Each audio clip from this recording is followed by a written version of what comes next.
dear staff members and dear students, good morning to all of you. तो आज हमारा जो यहाँ पे विषय है, बोलने का टॉपिक है, वो है solid waste management. Honourable supreme court की डायरेक्शंस के कंप्लायंस में इंस्ट्रक्शंस जो है निकली हुई हैं, उसके लिए कैलेंडर जो है जारी हुआ है और उसका जो फर्स्ट प्रोग्राम है या उसकी जो फर्स्ट एक्टिविटी है वो है कि इंट्रोडक्शन, कि आप बच्चों को पहले ये पता चले कि सॉलिड वेस्ट मैनेजमेंट होता है क्या। सॉलिड किसको बोलते हैं? आपने पढ़ा है ना, physical states of matter, solid, liquid, gas. Solid जो ठोस होता है, पक्की चीजें होती हैं, जैसे मेरे पास माइक है, ये भी सॉलिड है, मेरे पास डाइस है, ये भी सॉलिड है, हमारे सामने एक कुर्सी है, ये भी सॉलिड है। तो हमारे पास जो भी कचरा निकलता है, जो भी गंद निकलती है, चाहे वो घर से निकले, वो फैक्ट्रियों से निकले, इंडस्ट्री से निकले, स्कूलों से निकले, उसमें कुछ हमारा वेस्ट जो है लिक्विड फॉर्म में भी हो सकता है ना। कुछ ऐसे भी वेस्ट प्रोडक्ट्स होते हैं जो गैसेस फॉर्म में होती हैं। लेकिन हमारा जो टॉपिक है वो है सॉलिड वेस्ट मैनेजमेंट, कि हमारे घरों से जो सॉलिड वेस्ट निकलता है उसको हम किस तरीके से मैनेज करें, किस तरीके से उसको हम प्रोसेस करें, या उसको हम किस जगह फेंकें, या उसका प्रोसीजर क्या है। तो सॉलिड वेस्ट मैनेजमेंट जो है, इसके लिए अवेयरनेस क्यों जरूरी है? क्योंकि इससे जो है हमारे इर्द गिर्द जो है गंदगी फैलती है, हमारा वातावरण जो है, हमारी वाटर बॉडीज, हमारी लैंड, सॉइल वगैरह सब कुछ जो है पोल्यूट हो जाता है। जैसे रिसेंटली कुछ दिन पहले जो है हमने पार्टिसिपेट किया सेमिनार में, जिसका टॉपिक था रिड्यूसिंग प्लास्टिक पोल्यूशन। तो प्लास्टिक पोल्यूशन भी एक एग्जांपल है सॉलिड वेस्ट की। अब उसकी मैनेजमेंट क्या है, हमने कैसे उस चीज को डिस्पोज ऑफ करना है। तो आपके घरों से जो भी चीज निकलती है, या आपके स्कूल में जो वेस्ट प्रोडक्ट होता है, आपको पता है कि दो तरीके के डस्टबिन लगाई जाती है। एक में हम जो है ड्राई वेस्ट डालते हैं, दूसरे में वेट, या एक में जो है बायोडिग्रेडेबल डालते हैं, दूसरे में नॉन बायोडिग्रेडेबल। एक वो वेस्ट होता है जो जमीन में सड़ जाता है, जो बायोडिग्रेडेबल है, उसको हम कहीं पे भी जो है डाल देते हैं और वो आराम से जो है जमीन में सड़ जाता है। उससे जो है हमारी जमीन की फर्टिलिटी भी इंक्रीज होती है और उससे हमारे वातावरण को, हमारे एनवायरनमेंट को कोई भी नुकसान नहीं होता है। दूसरा होता है नॉन बायोडिग्रेडेबल, जिसमें सबसे ज्यादा जो प्लास्टिक प्रोडक्ट्स हैं, हमारे पॉलीथीन्स हैं, तो उनको क्या है कि अगर हम सीधे जो है लिटरिंग करते हैं, सीधे उनको डिस्पोज ऑफ करते हैं, तो उससे पूरे का पूरा वातावरण जो है वो खराब हो जाता है। हमारा जो सॉलिड वेस्ट है, खासकर उसमें जो नॉन बायोडिग्रेडेबल प्रोडक्ट्स हैं, जो सड़ते नहीं हैं, हमने उनको क्या है किसी जगह जमा करना है।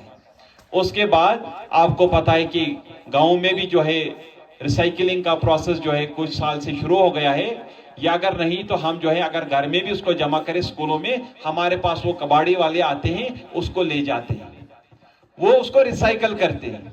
उससे क्या है कि एक तो हमारे रिसोर्सेज बच जाते हैं, वही चीज जो है रिसाइकल करके दोबारा जो है उससे नई नई चीजें बनाई जाती हैं, और हमारा वातावरण भी जो है पोल्यूशन से बच जाता है।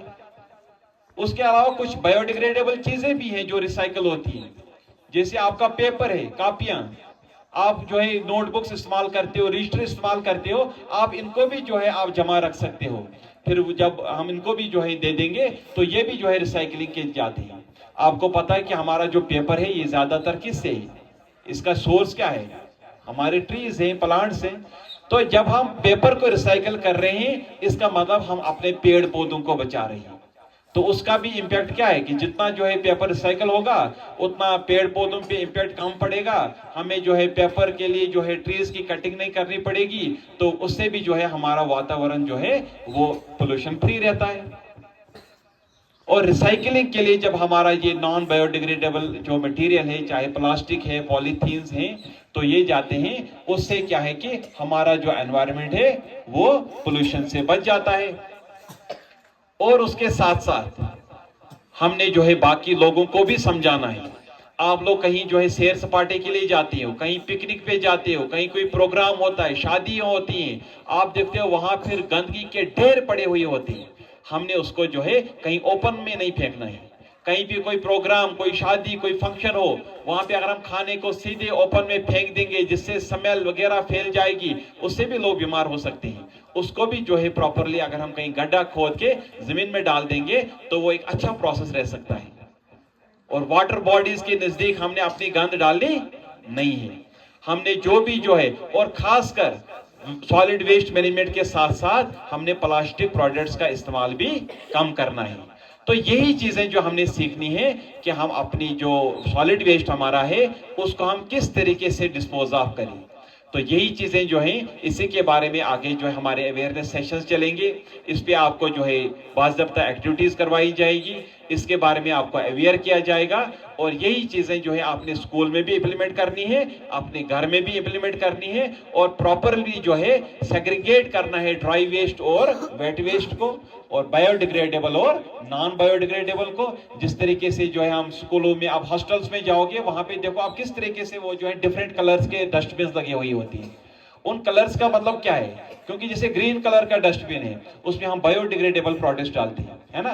आप हॉस्टल्स में देखोगे सिरिंजेस वगैरह, जो भी वो नीडल्स वगैरह तेज चीजें होती हैं, उनको अलहदा डस्टबिन में डाला जाता है। जो प्लास्टिक प्रोडक्ट है उसको अलहदा डाला जाता है। इसी तरीके से जो है हमने जो है सेग्रीगेशन के लिए डिफरेंट डस्टबिन का इस्तेमाल जो है घर में भी करना चाहिए और स्कूलों में भी करना चाहिए, और अपने एनवायरनमेंट को जो है पोल्यूशन से बचाना है, प्रॉपरली सॉलिड वेस्ट को डिस्पोज ऑफ करना है। और इसी तरीके से जो है हम एक अच्छे एनवायरनमेंट की उम्मीद रख सकते हैं, और हम अपने जो क्या बोलते हैं वातावरण को साफ भी रख सकते हैं, है ना। तो यही जो है आज हमारा टॉपिक था, ठीक है ना। तो कल के बाद जो है इसकी जो बाकी एक्टिविटीज हैं वो आपके साथ शेयर करेंगे। तो आज के लिए इतना ही, शुक्रिया।